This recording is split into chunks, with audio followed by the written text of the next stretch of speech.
دوسرا سوال ہے کہ اگر عید کے دن جمعہ پڑ جائے تو کیا جمعہ پڑھنا ضروری ہے؟ تو اس بارے میں یاد رکھیے کہ اگر عید اور جمعہ ایک ہی دن پڑ جائے تو نبی صلی اللہ علیہ وسلم نے اجازت دی ہے کہ انسان عید کی نماز اگر وہ پڑھ چکا ہے تو وہ جمعہ چھوڑ سکتا ہے اور جمعہ کے بجائے وہ ظہر پڑھ سکتا ہے. اس کے اوپر سے جمعہ کی فرضیت اس دن ساقط ہے، وہ چاہے تو جمعہ پڑھ لے اور چاہے تو ظہر پڑھ لے، لیکن جمعہ ہوگا اور امام جمعہ پڑھائے گا. اللہ کے نبی صلی اللہ علیہ وسلم نے ابو داؤد کی صحیح روایت آپ نے فرمایا کہ اس دن دو عید اکٹھا ہو جاتی ہیں. جس دن جمعہ کے دن عید پڑ جائے اس دن دو عید اکٹھا ہو جاتی ہے. ایک سوال یہ آیا کہ اگر سحری کے پہلے کسی کو احتلام ہو جائے اور وقت کم ہو تو وہ کیا کرے؟ کوئی بات نہیں، وہ سحری کھا لے. اگر فجر کی اذان ہو رہی ہے اور اس حالت میں بھی وہ ناپاک ہے تب بھی انشاءاللہ اس کا روزہ صحیح ہے، کوئی حرج کی بات نہیں ہے. لیکن جتنا جلدی ممکن ہو وہ طہارت حاصل کرے، پاکی حاصل کرے اور وہ فجر کی نماز جماعت کے ساتھ پڑھے. ایک سوال یہ آیا ہے کیا جنابت کی حالت میں سحری کھا سکتے ہیں؟ اسی سے ریلیٹڈ ہے، بالکل کھا سکتے ہیں. جنابت روزے کے لیے رکاوٹ نہیں ہے، لیکن نماز کے لیے غسل کرنا ضروری ہے، وہ غسل کر کے طہارت حاصل کر کے نماز پڑھے گا. ایک صاحب نے پوچھا ہے کہ شراب پینے والے یا سگریٹ پینے والے کا روزہ ہوگا یا نہیں ہوگا.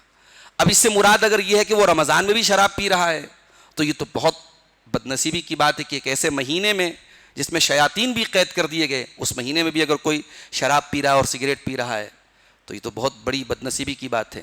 اور اگر روزے کی حالت میں شراب پی رہا ہے تو پھر روزے کا کوئی مطلب نہیں ہے. سگریٹ اگر پی رہا ہے تو روزے کا کوئی مطلب نہیں ہے. اور اگر عام دنوں میں شراب اور سگریٹ پیتا تھا تو ایسا انسان ظاہر ہے کہ روزہ تو معاف نہیں ہے، وہ روزہ رکھے گا اور وہ روزہ رکھ کر کے اللہ تعالیٰ سے خالص دل کے ساتھ دعا کرے، سچی توبہ کرے. ہو سکتا ہے کہ اللہ تعالیٰ اس کی توبہ کو قبول کرے اور وہ شراب کی لت اور سگریٹ کی لت سے وہ باز آ جائے. ایک صاحب نے پوچھا ہے کہ کیا عشاء کی نماز میں 12 رکعت نماز پڑھنی چاہیے؟ عشاء کی نماز میں 4 رکعت تو فرض ہے اور عشاء کے بعد 2 رکعت جو ہے وہ سنت مؤکدہ ہے، جو اللہ کے رسول نے پابندی سے آپ پڑھتے تھے اور پڑھنے کی تلقین کی ہے. اس کے علاوہ 1 رکعت یا 3 رکعت عام طور سے اللہ کے رسول صلی اللہ علیہ وسلم وطر پڑھتے تھے. آپ نفلی نماز اس کے علاوہ بھی پڑھ سکتے ہیں، 2 رکعت 4 رکعت 2 کر کے آپ جتنی چاہے پڑھ سکتے ہیں. تو اس طریقے سے 12 رکعت بھی ہو سکتی ہے، لیکن جو ضروری ہے وہ ہے فرض، اور اسی طریقے سے جو سنت مؤکدہ ہے اور وطر کی نماز ہے، جو اللہ کے نبی کا عام معمول تھا. تراویح کے بارے میں ایک صاحب نے پوچھا کہ کیا ہر رکعت میں دعائے ثنا اور سورہ فاتحہ پڑھنی چاہیے؟ دعائے ثنا تراویح کی اگر آپ پہلی رکعت میں پڑھ لیں گے تو وہ کافی ہے، کیونکہ تراویح کی پوری نماز ایک ہی نماز ہے. تو اگر آپ پہلی رکعت میں دعائے ثنا پڑھ لیتے ہیں تو ہر دوسری رکعت پہ آپ کو پڑھنا ضروری نہیں، لیکن سورہ فاتحہ تو ظاہر ہے کہ ہر رکعت میں پڑھنا ضروری ہے.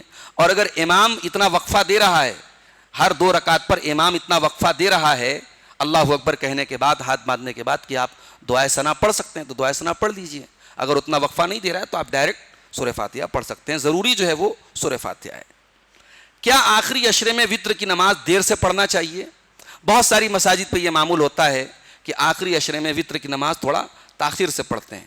وطر کی نماز پوری رات کبھی بھی پڑھی جا سکتی ہے فجر کے پہلے، تو یہ گنجائش ہے، اس کا ہم فائدہ رمضان میں اور خاص طور سے آخری عشرے میں اٹھا سکتے ہیں، اور لوگ اٹھاتے ہیں چونکہ طاق راتوں میں لوگ جاگتے ہیں دیر تک.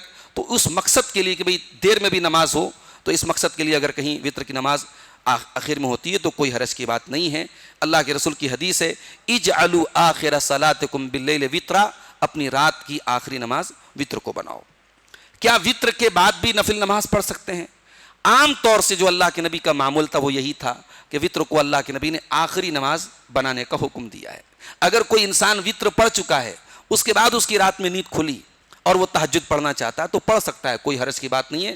نبی صلی اللہ علیہ وسلم نے کبھی کبھی وطر کے بعد بھی نماز پڑھی ہے، یہ بتانے کے لیے کہ وطر کے بعد بھی پڑھی جا سکتی ہے. لیکن جو ایک بار وطر پڑھ چکا ہے وہ دوبارہ وطر نہیں پڑھے گا. لا وطران فی لیلہ، ایک رات میں 2 مرتبہ وطر نہیں پڑھے گا. ایک صاحب نے پوچھا ہے کیا امتحان کی وجہ سے ظہر کی نماز گھر پر پڑھ سکتے ہیں؟ اگر واقعی میں مجبوری ہے اور مسجد دور ہے اور جو ایگزامینیشن کا ٹائم ہے اس ٹائم آپ کو وہ جماعت نہیں، یعنی جو جماعت کا ٹائم ہے وہ ایگزامینیشن کا ہی ٹائم ہے، تو ایسی صورت میں آپ گھر پر پڑھ سکتے ہیں، لیکن وقت کے پہلے آپ نہیں پڑھ سکتے. مان لیجیے کہ اگر آپ کا ایگزام ایسے ٹائم ہے کہ آپ اس ٹائم تو ایگزامینیشن روم سے نہیں نکل سکتے، لیکن آپ جب گھر پہ ہیں اس وقت ظہر کا وقت شروع نہیں ہوا ہے تو آپ وقت کے پہلے نہیں پڑھیں گے. ہاں اگر مجبوری ہے تو ایگزام سے فارغ ہونے کے بعد آپ پڑھ لیجئے، عصر کے ساتھ ملا کے پڑھ لیجئے، کوئی حرج کی بات نہیں ہے. کیا رمضان میں بال کٹوا سکتے ہیں؟ بالکل کٹوا سکتے ہیں، کوئی حرج کی بات نہیں ہے. بال کٹوانے سے روزہ نہیں ٹوٹتا. یہ چند سوالات تھے. اللہ تعالی ہم سب کو نیک عمل کی توفیق عطا فرمائے. ایک سوال یہ آیا ہے کہ کیا روزہ رکھ کر کے نماز نہ پڑھنے سے کیا روزہ ہو جاتا ہے؟ دیکھیے، میں پہلے بھی بتا چکا ہوں کہ اسلام کے 5 ارکان میں نماز کا نمبر دوسرا ہے اور روزے کا چوتھا نمبر ہے، اور دونوں فرض ہیں، لیکن نماز کی اہمیت زیادہ ہے، اور نماز کا جو تارک ہے، نماز کا جو چھوڑنے والا ہے، بعض اہل علم جیسے امام احمد ابن حنبل وغیرہ نے تو اسے کافر قرار دیا ہے۔ اور نبی علیہ الصلوۃ والسلام کی جو احادیث ہے نماز کے سلسلے میں وہ بہت سخت ہیں۔ آپ نے فرمایا العہد الذی بیننا وبینہم الصلاۃ، ہمارے اور کافروں کے درمیان جو فرق کرنے والی چیز ہے وہ نماز ہے، فمن ترکہا فقد کفر، جو نماز کو چھوڑتا ہے اس نے کفر کیا۔ اس لیے اگر کوئی نماز نہیں پڑھتا اور روزہ رکھتا ہے تو روزہ تو ہو جائے گا مگر وہ سخت گنہگار ہوگا۔ ہم یہ تو نہیں کہہ سکتے کہ اس کا روزہ نہیں ہوگا، روزہ ہوگا، لیکن نماز جو چھوڑ رہا ہے یہ سخت محرومی کی بات ہے۔ روزے کے متعلق کچھ سوالات آئے ہیں، ان کا جواب دیتے کے بعد ختم کرتے ہیں۔